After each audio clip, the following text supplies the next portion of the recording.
I don't know when you're going to read this, but I can tell you when it started. I was out for a walk alone in the woods when the entity came for me. It was beyond a blur. It was, for lack of a better term, absence of meaning.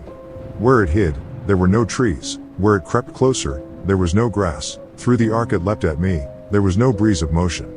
There was no air at all. As it struck, I felt the distinct sensation of claws puncturing me somewhere unseen, somewhere I'd never felt before. My hands and arms and legs and torso seemed fine and I wasn't bleeding, but I knew I'd been injured somehow. As I fearfully ran back home, I could tell that I was less. I was vaguely tired, and it was hard to focus at times.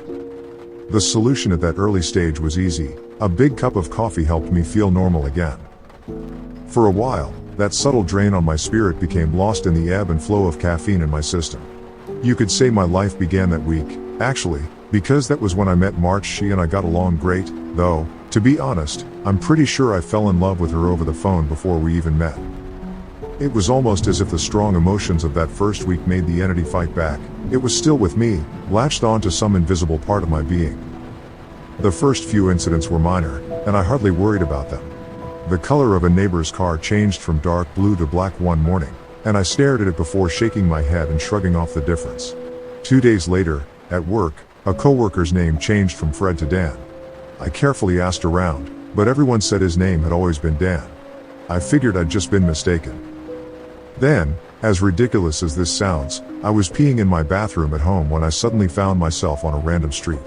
I was still in my pajamas, pants down, and urinating, but now in full view of a dozen people at a bus stop. Horrified, I pulled up my clothes and ran before someone called the cops. I did manage to get home, but the experience forced me to admit that I was still in danger.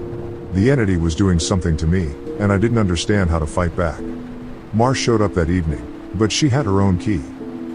"Hey," I asked her with confusion. "How'd you get a key?" She just laughed. "You were cute.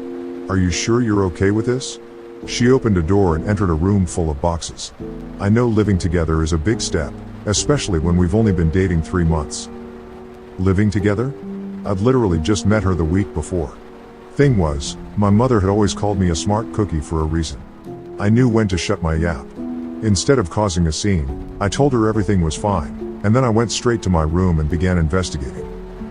My things were just as I had left them, with no sign of a 3-month gap in habitation, but I did find something out of the ordinary: the date. I shivered angrily as I processed the truth. The entity had eaten 3 months of my life. What the hell was I facing? What kind of creature could consume pieces of one's soul like that? I'd missed the most exciting part of a new relationship, and I would never understand any shared stories or in-jokes from that period. Something absurdly precious had been taken from me, and I was furious. That fury helped suppress the entity. I never imbibed alcohol. I drank coffee religiously. I checked the date every time I woke up. For 3 years, I managed to live each day while observing nothing more than minor alterations. A social fact here and there, someone's job, how many kids they had, that sort of thing, the layout of nearby streets, the time my favorite television show aired, that kind of thing. Always, those changes reminded me the creature still had its claws sunk into my spirit. Not once in 3 years did I ever let myself zone out. One day, I grew careless. I let myself get really into the season finale of my favorite show. It was gripping, a fantastic story. Right at the height of the action, a young boy came up to my lounger and shook my arm. Surprised, I asked, "Who are you? How did you get in here?" He laughed and smiled brightly. "Silly daddy." My heart sank in my chest. I knew immediately what had happened. After a few masked questions, I discovered that he was 2 years old, and that he was my son. The agony and heartache filling my chest was nearly unbearable. Not only had I missed the birth of my son, I would never see or know the first years of his life.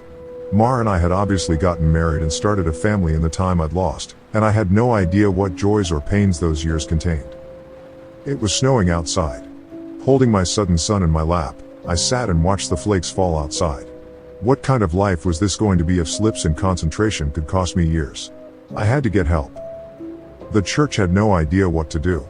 The priests didn't believe me, and told me I had a health issue rather than some sort of possession. The doctors didn't have any clue. Nothing showed up on all their scans and tests, but they happily took my money in return for nothing. By the time I ran out of options, I decided to tell March there was no way to know what this all looked like from her side. What was I like when I wasn't there? Did I still take our son to school? Did I still do my job? Clearly, I did, because she seemed to be none the wiser, but I still had a horrible feeling that something must have been missing in her life when I wasn't actually home inside my own head. But the night I set up a nice dinner in preparation, she arrived not by unlocking the front door, but by knocking on it. I answered, and found that she was in a nice dress. She was happily surprised by the settings on the table. A fancy dinner for a second date? I knew you were sweet on me. Thank the Lord I knew when to keep my mouth shut. If I'd gone on about being married and having a son, she might have run for the hills. Instead, I took her coat and sat down for our second date. Through carefully crafted questions, I managed to deduce the truth. This really was our second date. She saw relief and happiness in me, but interpreted that as dating jitters. I was just excited to realize that the entity wasn't necessarily eating whole portions of my life. The symptoms, as I was beginning to understand them, were more like the consequences of a shattered soul. The creature had wounded me, broken me into pieces. Perhaps I was to live my life out of order, but at least I would actually get to live it. And so it went for a few years, from my perspective. While minor changes in politics or geography would happen daily, major shifts in my mental location only happened every couple months. When I found myself in a new place and time in my life, I just shut up and listened, making sure to get the lay of the land before doing anything to avoid making mistakes. On the farthest flung leap yet, I met my 6-year-old grandson, and I asked him what he wanted to be when he grew up. He said, writer. I told him that was a fine idea. Then, I was back in month 2 of my relationship with Mara, and I had the best night with her on the riverfront. When I say the best, I mean the best. Knowing how special she would become to me, I asked her to move in. I got to live through what I'd missed the first go around, and I came to understand that I was never mentally absent. I would always be there, eventually. When we were moving her boxes in, she stopped for a moment and said she marveled at my great love, as if I'd known her for a lifetime and never once doubted she was the one. That was the first time I'd truly laughed freely and wholeheartedly since the entity had wounded me. She was right about my love for her, but for exactly the reason she'd considered a silly romantic analogy. I had known her my whole life, and I'd come to terms with my situation and found peace with it. It wasn't so bad to have sneak peeks at all the best parts ahead. But of course I wouldn't be writing this if it hadn't gotten worse. The entity was still with me. It had not wounded me and departed like I'd wanted to believe. The closest I can describe my growing understanding was that the creature was burrowing deeper into my psyche, fracturing it into smaller pieces. Instead of months between major shifts, I began having only weeks. Once I noticed that trend, I feared my ultimate fate would be to jump between times in my life heartbeat by heartbeat, forever confused, forever lost. Only an instant in each time meant I would never be able to speak with anyone else, never be able to hold a conversation, never express or receive love.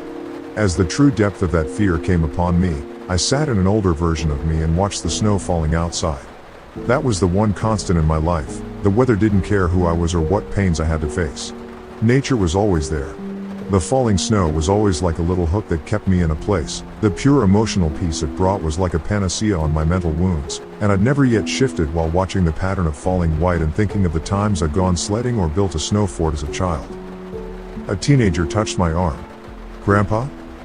"Eh?" He'd startled me out of my thoughts, so I was less careful than usual. "Who are you?" He half grinned, as if not sure whether I was joking. Handing me a stack of papers, he said, "It's my first attempt at a novel. Would you read it and tell me what you think?" "Ah, of course. Pursuing that dream of being a writer, I see." He burned bright red. "Trying to, anyway."